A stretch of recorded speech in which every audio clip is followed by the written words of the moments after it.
Ah, mureke twumvane iyi nkuru y'umwana w'umukobwa bita Ketia n'umuhungu bita Sam.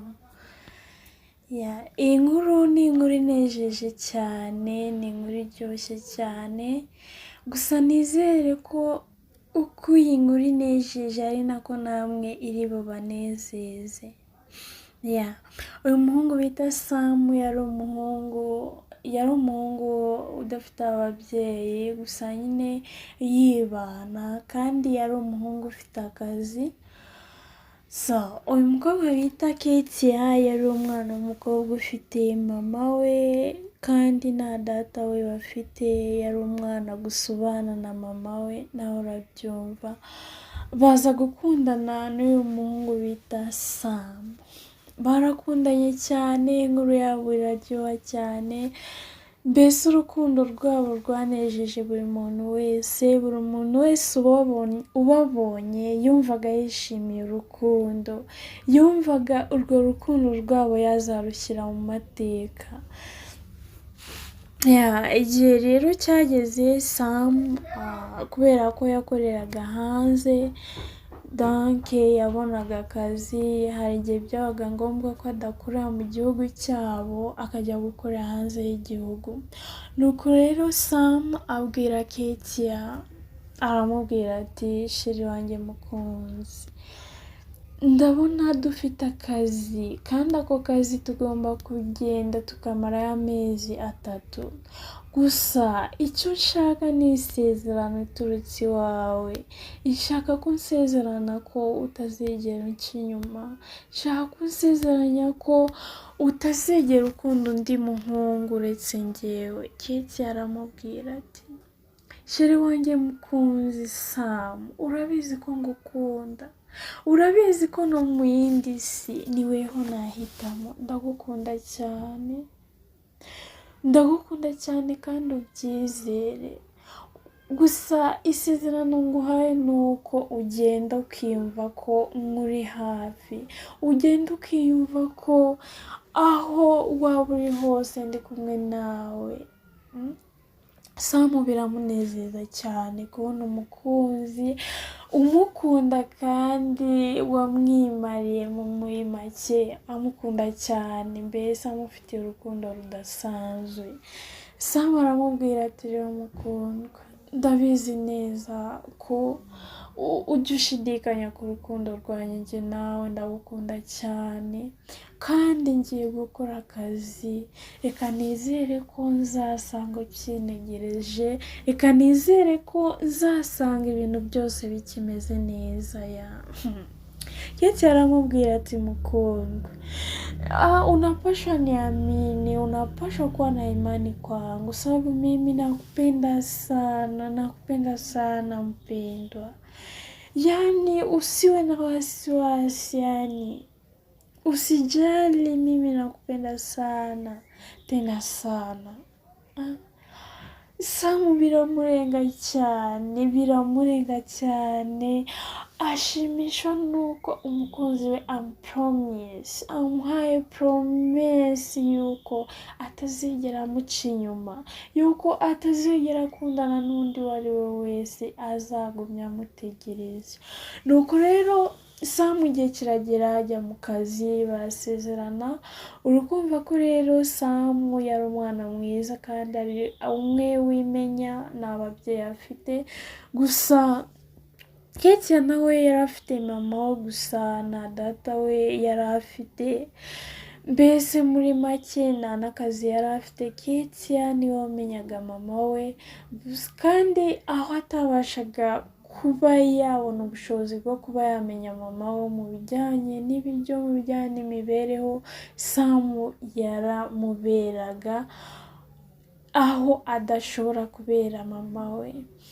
Icyo ngicyo cyatumaga mama wa Ketia akomeza kwiyumvamo Sam cyane, amwiyumvamo cyane, avuga ati uyu nguyu niwe ugomba kuba umugabo wawe w'ejo hazaza, uyu nguyu niwe muhungu nabonye ugukunda cyane kandi ukwitaho. umva rero umukobwa wanjye, reka nkubwire, uyu muhungu ntuzamutakaze mu buzima bwawe. Keke aramubwira ati mama, urabizi neza ko ngukunda, urabizi neza ko ari wowe data, ari weho mama ngira, ni wowe umuvandimwe, ni weho mukuru wanjye ngira. Urabizi neza ko nta wundi ngira uretse wowe, ugomba kunyumva kandi nawe uranzi. Sam, urabizi neza ko ngukunda kandi ko nta wundi ntazigera nkunda uretse Sam. Mama we biramunezeza cyane, aravuga ati mukobwa wanjye, kuraje kuba ukunda uriya muhungu kandi ntuzigere umuhemukira mu buzima bwawe bwose, kuko nabonye ari weho, ari uriya muhungu ari we wakugezaho inzozi zawe z'ejo hazaza.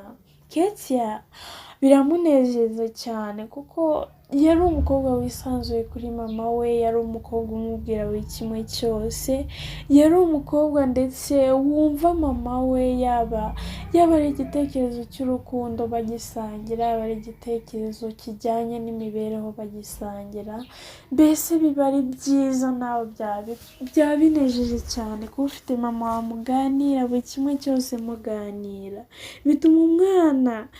bituma mbese n'umubyeyi akwiyumvamo cyangwa se umwana akwiyumvamo cyane, akagukunda, akakugira urukundo rwa nyarwo. Nuko rero igihe cyarageze bakomeza kujya baganira na Sam amubwira uko bimeze. Nukuri Keke yamubwira ati Sam mukundwa, urabizi neza ko ngukumbuye, uzaza ryari? Turagutegereje, urabizi neza, na mama ahora akumbaza, ahora ambaza amakuru yawe, ahora ambaza uko umeze.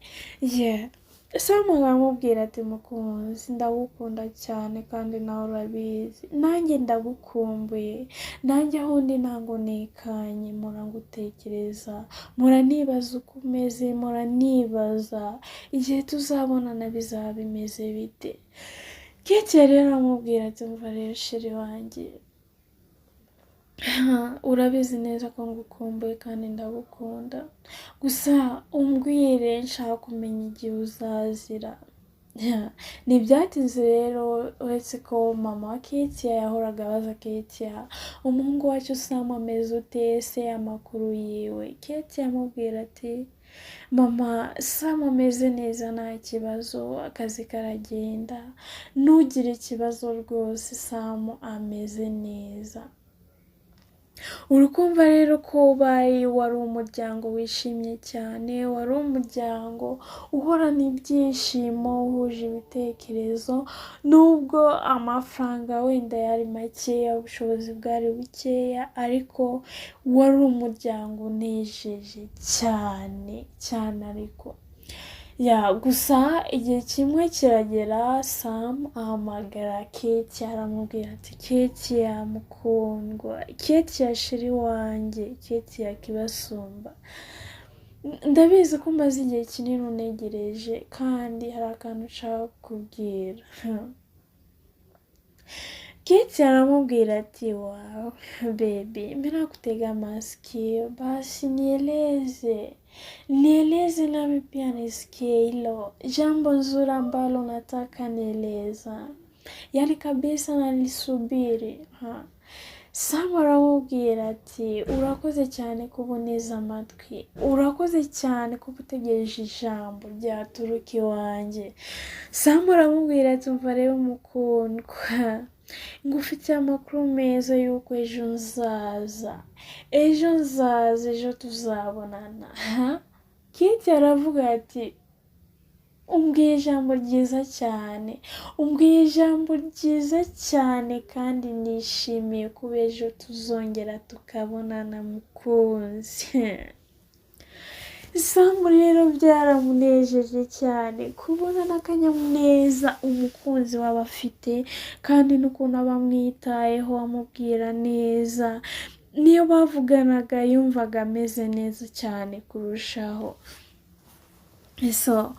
Nuko rero Keke aravuga ati sheri wanjye, ntegereje ijambo ashaka kumbwira, ntegereje akantu ushaka kumbwira ngo afitiye amatsiko Samu aramubwira ati umva rero mukunzi, ejo nzaza kandi witegure ko nzaza nkaguporopoza.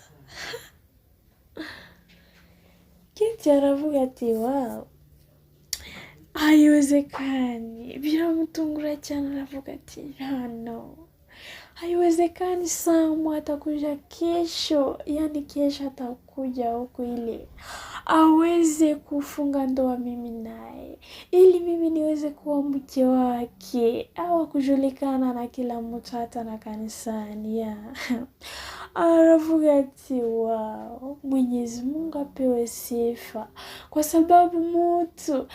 sababu nami kabisa nataka kuwa bibi wa mtu, na pia nataka kuwa bibi wa mtu ambaye ananipenda, ambaye anajua thamani yangu, ambaye anaiona ile thamani yangu kwake. Samu aramubwira ati yego mukunzi, ni byiza cyane, urabizi neza, ndabizi nzi agaciro ufite iwanjye, wikirirwa ubyibazaho cyane, kandi wiyumve neza ko ejo nzaza nkaguporopoza, ubyitegure. Keti aramubwira ati mukunzi, ndakumva cyane kandi ndakwiteguye. Samu yarishimye cyane, basezerana. Nuko Keti agenda ajya kubwira mama we amakuru meza, amakuru mashya yumvishe. Nuko rero abwira mama wazaye, seka afite akanyamuneza, amubwira ati mama, nanguzi ibyabaye. Mama aramubaza ati mukobwa wanjye byagenze ute? Umukobwa aramubwira ati mama, ngubwira amakuru meza, ejo Samu azagaruka mu gihugu cyacu, ngo kandi ijambo ryiza rinejeje nuko azaza akamporopoza. Mama we byaramurenze cyane, aravuga ati huya, wenda ntabwo mbyumvishe neza, ejo Samu azaza kuguporopoza. Mama aravuga ati wa, ni ibintu byiza binejeje cyane, Imana ishimwe cyane kuba umwana wanjye agiye kubona cyangwa se agiye kuba umugore w'umuhungu mukunda, uzi agaciro kiwe. Barahoberana cyane, baravuga ati ni byiza cyane rwose, ni byiza cyane kuba ugiye kuba umugore, ugiye kwitwa umugore, kandi ugiye kuba umugore w'umuhungu ukunda cyane, uzitware neza kandi ntuzamubere umwana mubi, ntuzamubere umugore mubi. Keti aramubwira ati mama ndakumva kandi ntugire ikibazo. Nuko rero bwarakeye, Keti bukiye mu gitondo aravuga ati reka nandikire umukunzi wanjye numve uko yabyutse, kandi numve aho urugendo rwe rugeze ari kuza. Keti yarahamagaye, nimero yanga gucamo, arahamagara, nimero yanga gucamo, arahamagara, amasaha aragera, saa sita ziragera, saa munani, saa cyenda, saa kumi ziragera, ahamagara, telefone yanga gucamo, yandika mesaje ntiyasoma. Gusa icyo atarazi ni uko Samu bamubwiye yuko akazi bogiye kubongerayo amezi 3 bakiri gukora, urugendo baruhinduye. Samu baramubwira ati mva rero Samu, mugiye gufata amezi 3 ku kazi, ntango ejo muzaba mukigiye, ntango ejo muzaba mugisezeye akazi, tubongerera amezi 3. Samu biramurenga cyane, Samu ntiyabyumva, aravuga ati no, haiwezekani, yani kesho sikutana tena na mpenzi wangu, yani tena kesho sijui mpenzi wangu atavipokea namna gani, sijui mpenzi wangu, yani sijui atafanyaje wala ataelewa namna gani. Samu ntabwo yabyumvisha, aravuga ati ntabwo bishoboka, sinzi uko umukunzi wanjye azabyumva, azashobora kubyumva ko natakije, sinzi uko umuryango we nubyumva bizagenda bite. Nuko rero Samu barababwira ati na fone ntabwo zemerewe gukora, mwese mufunga amatelefone. Ntiyabona uko yabasha kwandikira Ketia ko agiye kuza, ko atakiri buze.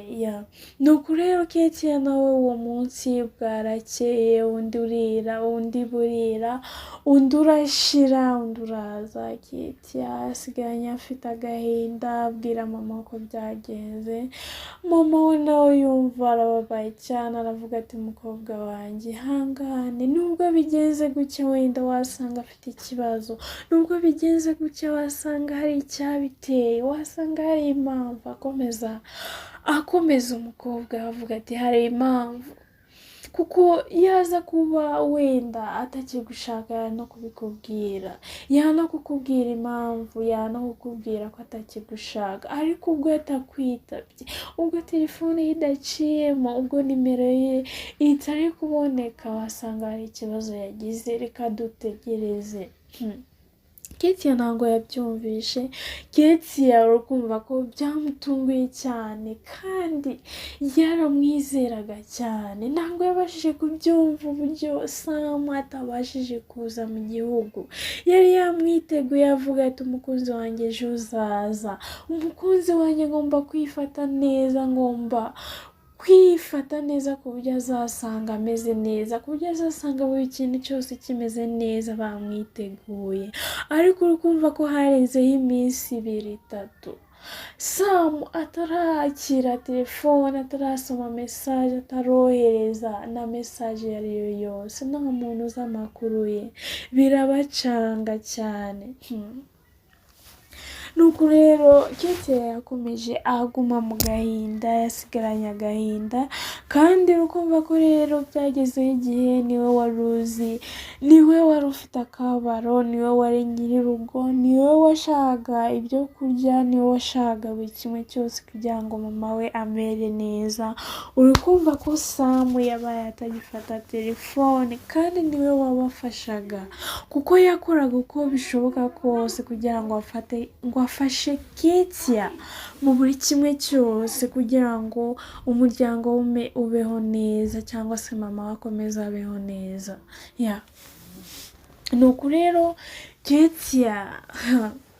Ketia rero akomeza agumana agahinda. Samu nawe aho ari akomeza yibaza, ese umukunzi wanjye ameze ute, ese umukunzi wanjye yibaza ko byagenze ute. Gusa ntiyabitinzeho cyane, kuko yari afite promise, bari bamuhaye promise yuko atazigera amuca inyuma, cyangwa se abonana, cyangwa se aganira n'umuhungu uwo ari we wese. Samu yari afite iyo promesse yuko nta kintu kizaba kuri Ketia. Ntiyabishyiraho umutima cyane, kuko yari azi ko igihe icyo ari cyo cyose azagarukira umukunzi we azaba akimutegereje. Nuko rero Ketia umunsi wa 5 warageze, icyumweru kiraza, icyumweru 2 birarenga 3, ukwezi kuragira. Mama we yari afite uburwayi bwa tifoyide. Yari afite uburwayi bwa tifoyide, kandi nta bushobozi bari bafite.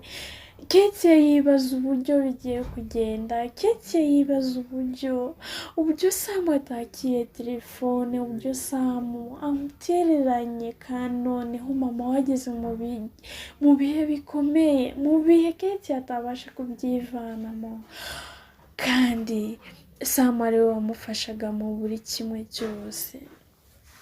Nuko rero Ketia biramurenga cyane. Ketia abyibazaho cyane, Ketia bimutera agahinda. Ketia agumana n'agahinda katava ku mutima, avuga ati basi ashatse umwombe Mwenyezi Mungu siku moja aweze kutukutanisha mimi na Samu. Acha siku moja niweze kuonana pia na Samu. Basi Mwenyezi Mungu nilinde nulinde Samu mahali popote ipo. Siku moja tuweze kukutana na mimi naye, wala siku moja nisikie tena sauti yake. Urukumva kuri iyo Ketia yaragifite urukumbuzi akumbuye Samu, avuga ati Imana basi reka dusenge. Agumye asenga avuga ati Imana izongere duhuze, Imana reka umunsi umwe Imana yanjye uzaduhuze na Samu, reka umunsi umwe basi nzongere numva ijwi rye. Ketia rero kumva ko mama we n'ubundi yararwaye, atekereza kuri Samu, atekereza kuri mama we arwaye cyane. Ketia asohoka hanze ya gate ararira yifata ku itama. Ukumva ko ku muhanda byari byamucanze, yabuze uko abigenza, yari umwe wibye akimenya, nta wundi muntu umufasha mu bibazo bye, kandi urukumva ko uwamufashaga nawe yari amaze kugira ibibazo. Bamuhaye gukora akazi amezi 3. Nuko rero Ketia yifashe ku itama, haza umugabo mwiza ufite icyubahiro pe. Abonye Ketia arimo ararira aravuga ati bite mukobwa mwiza, ko mbona usa nk'ufite ibibazo bigukomeranye cyane. Ketia aramubwira ati papa mfite ikibazo. Ukumva ko rero agahinda yari afite ntabwo kamwemerera kuba yahisha ikibazo afite, kandi yashaka ubufasha. Ketia aravuga ati papa mfite ikibazo, mama wanjye ararwaye kandi ninjye wijya akimenya, nta wundi muvandimwe mfite, nta data dufite, nta kazi mfite ku buryo nafasha mama wanjye akajya mu bitaro. Uri kumva rero n'umuhungu twari turimo tuvugana tudetingana nawe, telefone ntabwo arimo azifata. Ukwezi kurashize kandi yari yamaye promise ko agiye kuza niyakiza. Akumva rero Ketia yakomeje amubwira agahinda ka mama we. Umupapa rero aramubwira ati Diane, aramubwira ati Ketia humura, ibintu byose biragenda neza, humura. Mama wawe genda umufate umuzana umushyire mu modoka umujyane ku bitaro, kandi ntugire ikibazo icyo ari cyo cyose, mama wawe arakira aramera neza, kandi ikibazo cyose muzagira muzamenyeshe, ibintu byose biragenda neza. Ketia aravuga ati wow, aravuga ati haiwezekani, yale wababa wazuri kama hawa wangaliki kwa hii dunia. Aravuga ati baba Mwenyezi Mungu, nakuomba ubaba umuzidishie baraka, muongezee baraka kutoka kwako juu mbinguni.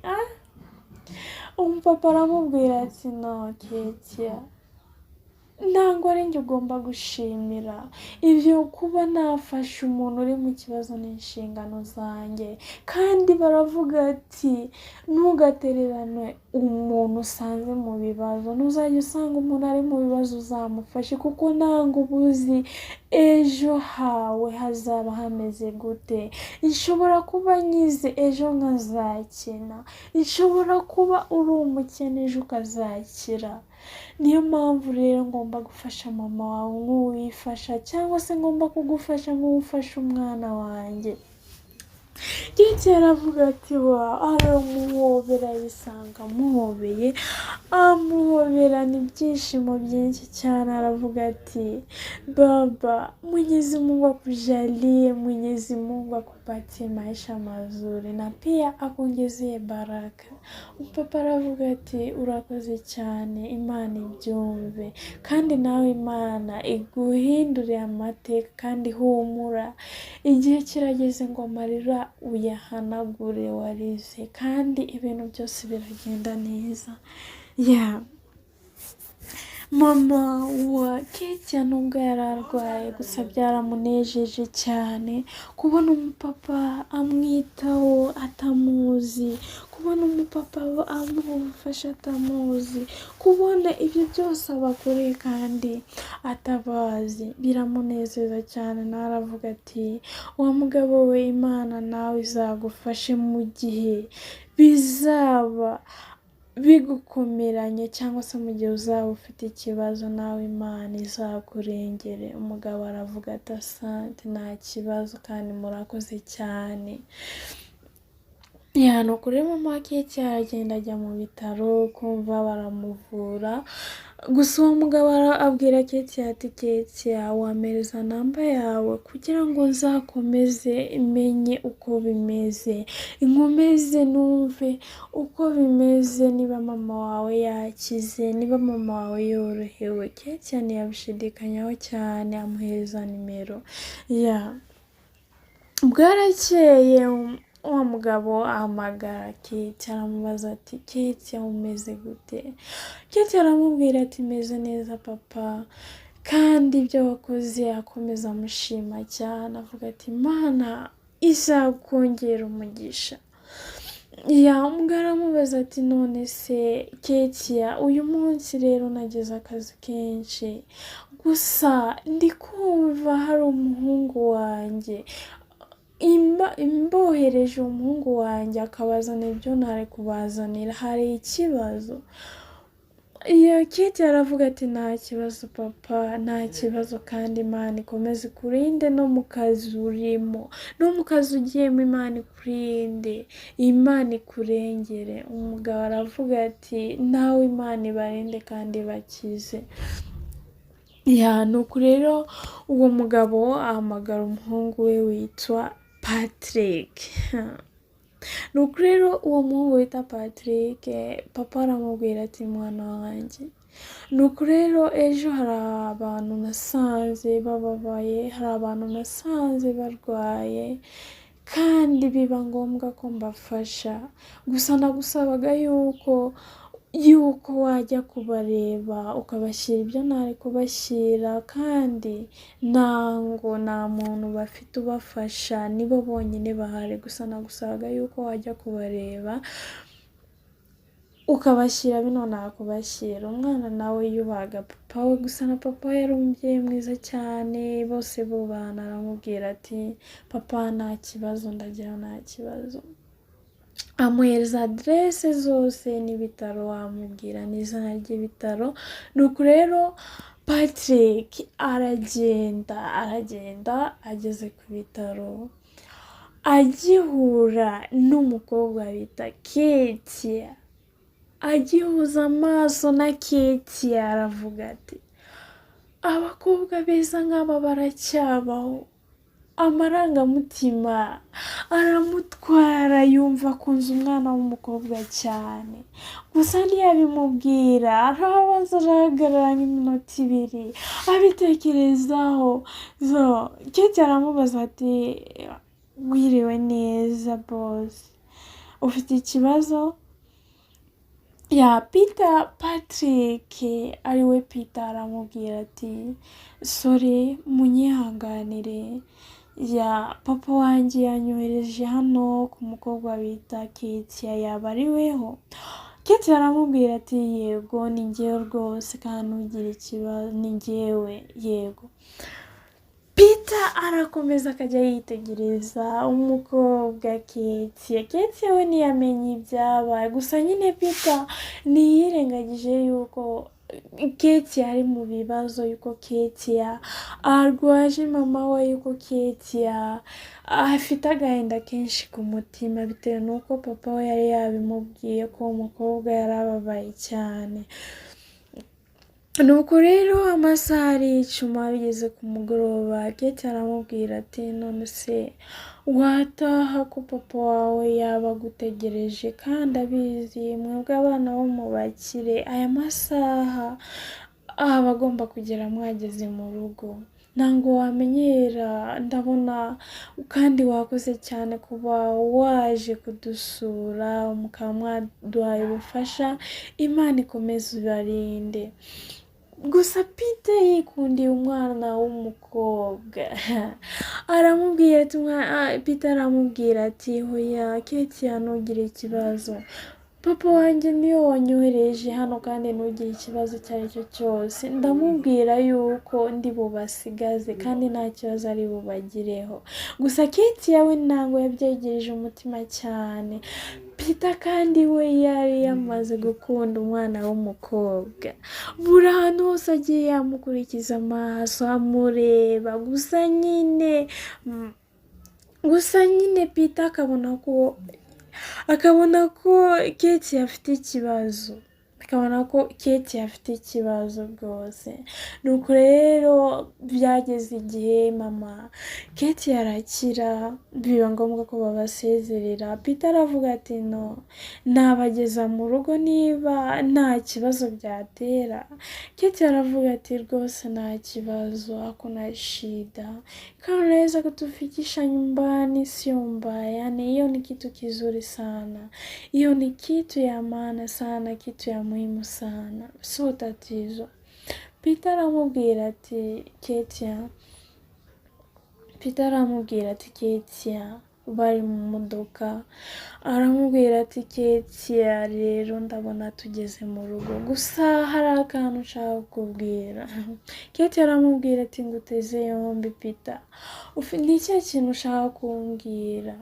Kubera ko Ketia yari afite agahinda kenshi, atekereza ukuntu Sam yamurekereye mu bibazo, ukuntu Sam atigeze amuhamagara amubwira ati gusa nawe nicyo ushaka kumbwira, nizere ko atari bya bindi, nizere ko nta kintu ugiye kumbwira ku bijyanye n'amarangamutima.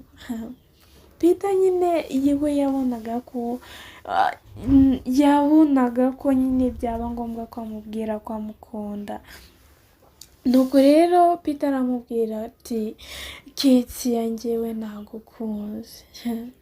Ketia aramubwira ati no, ubundi unkunda gute? Ntabwo bishoboka. Hoya bose niko baza, kubera ko yari amaze guta icyizere avuga ati nawe waba nka wa wundi. Gusa ntiyabimubwiraga neza, amubwira ati hoya nawe byaba bimeze nka bya bindi, n'undi nawe niko yaje mu buzima bwanjye ambwira. Gusa Peter nawe kubera ko yari umuntu ukuze aramubwira ati ndabizi, njyewe sinzaba nka wa wundi, hoya njye sinagutererana Ketia, kandi ubyumve ndagukunda, ni urukundo ruvuye ku mutima. Gusa nanone Ketia yatekereza ukuntu n'ababyeyi bamufashije, papa waramufashije, umuhungu ntiyirengagije ibibazo afite, yamufashije mu bibazo afite. Ketia abibwira mama we. Mama aramubwira ati mwana wanjye, uyu muhungu aragukunda, uyu muhungu yadufashije mu bibazo, uyu muhungu niyo yatwirengagije, uyu muhungu aratangira aramutaka. Ketia aramubwira ati Peter nanjye urukundo ndaruguhaye. Ibintu bimera neza, imiryango imera neza, imiryango irakundana. Nuko rero mama Ketia akomeza amubwira ati mukobwa wanjye, ndabona rwose uyu mwana w'umukire agukunda cyane, kandi umuhe urukundo wiyibagize, ukore ibishoboka byose ku buryo utazamwereka ko wababaye cyane kubera Sam. Ntuzamwishyiremo cyane, ntuzamubyegereze umutima cyane. Umukobwa aramubwira ati mama usijali kabisa, nami naona kabisa ya kwamba hawa watu ni wa muhimu sana katika maisha yangu. Hawa watu walitusaidia, hawa watu wasingekuwa, haungekuwa uko hai, lakini kwa ajili sababu hawa watu walitusaidia wakaokoa maisha yako, na sifia Mwenyezi Mungu. Naomba kabisa Mwenyezi Mungu awazidishie baraka. Mama arishima cyane, mama Ketia arishima cyane, aravuga ati wa ni byiza cyane mukobwa wanjye kuba ukunda uyu muhungu, kuba wibuka ko badufashije, kuba wibuka ko iyo bataza kuba bahari ubuzima bwanjye butari kuba bugihari. Imana iguhe umugisha mukobwa wanjye. ubuzima buricunda, ubuzima bugenda neza, urukundo rwabaye, umuryango urumvikana, umuryango ukundana, umuryango urimo ibyishimo n'umunezero. Kera habaye uri kumva ko haciyeho umwaka, amezi, umwaka uruzura, amezi, umwaka n'amezi 9 biragera. Samu rero yarahamagaye, kandi icyo gihe Peter yari yaje gusura Ketia, bari gusangira, bagukora umunsi mukuru. Nuko rero umuryango umeze neza cyane. Mama Ketia barimo bavuga inkuru na Peter, bavuga inkuru na Peter bishimye cyane. Nuko rero reka Samu azahamagare Ketia amubwira ati hello mukunzi, ni njyewe Samu, kandi noneho ejo aramubwira ati hoya ntabwo yamubwiye, ejo aramubwira ati none ndi mu gihugu, witegure ko ngiye kuza tukabonana. No, umukobwa aravuga ati bishoboka bite? Twatuzi ko wapfuye, ntango bishoboka, twatuzi ko utakibaho. Twibaza none se ni gute wagiye ukicara amezi y'imyaka yose ukadutererana, wari uzi ko mfite ikibazo cya mama wanjye yararwaye diyabete. Sam aramubwira ati mukunzi ndaza, gusa kuba nabyisobanura kuri telefone ntango bihagije, reka ze unegereze nze turabiganiraho neza. Umukobwa rero Ketia byaramutunguye cyane, abibwira mama we, avuga ati no, ntango bishoboka.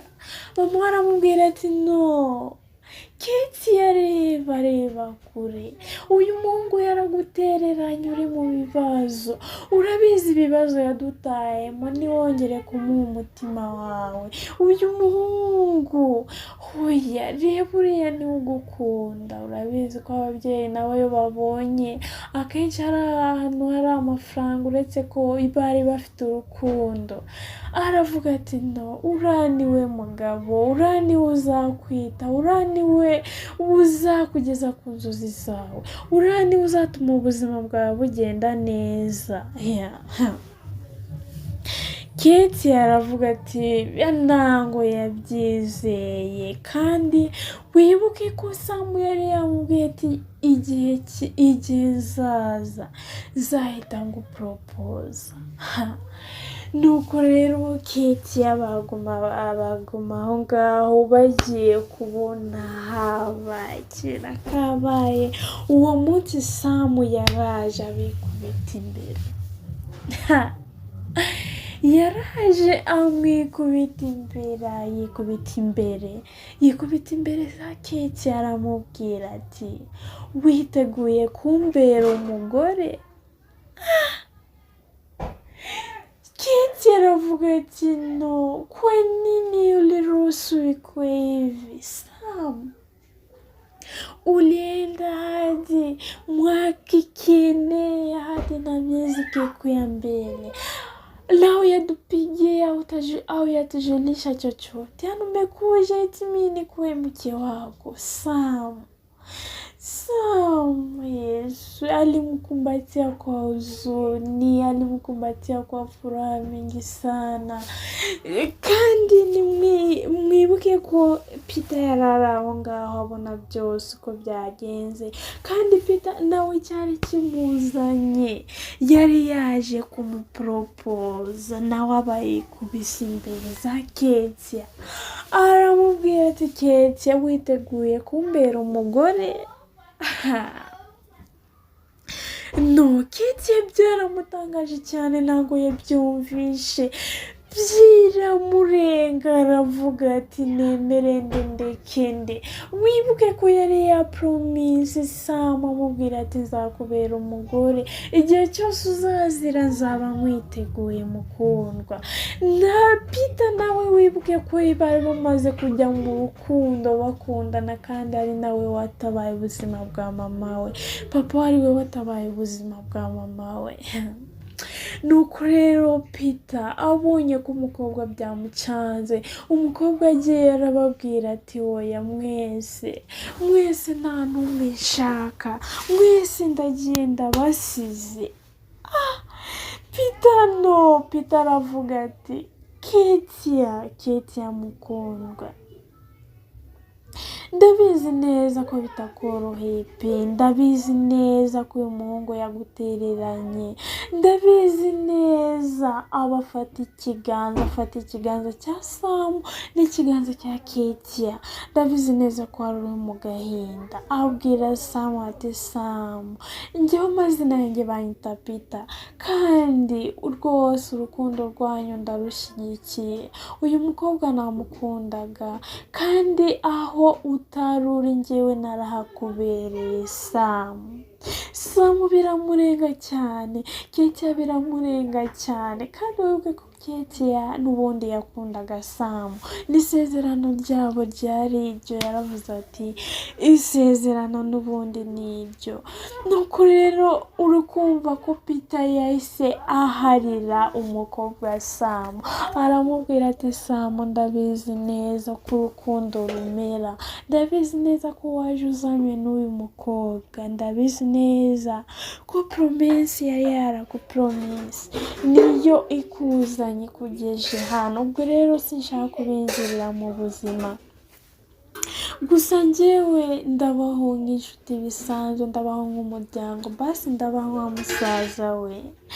Ketia biramurenga cyane, aravuga ati Imana yanjye, Imana izakomeze iguhe ikongerera ubuzima, izakomeze ikongerere ubuzima bwiza ya Sam. Nawe biramurenga cyane, ubuzima burongera bumera neza, urukundo rurakomeza rumera neza.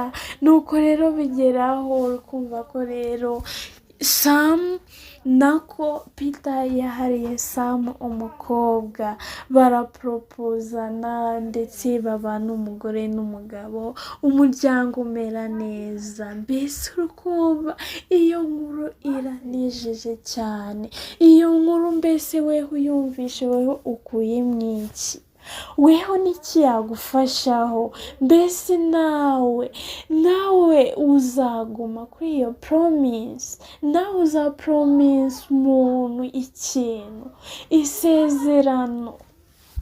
Mbese bivuze ku isezerano, iyi nkuru ivuze ku isezerano, uburyo warinda isezerano. Ese nawe isezerano ryawe uzaririnda? Ese nawe isezerano wahaye undi uzarigumaho mpaka urisoje? Iyo nkuru iranejeje cyane. Bateguriye inkuru ya Queen Iva, niwe mwari muri kumwe.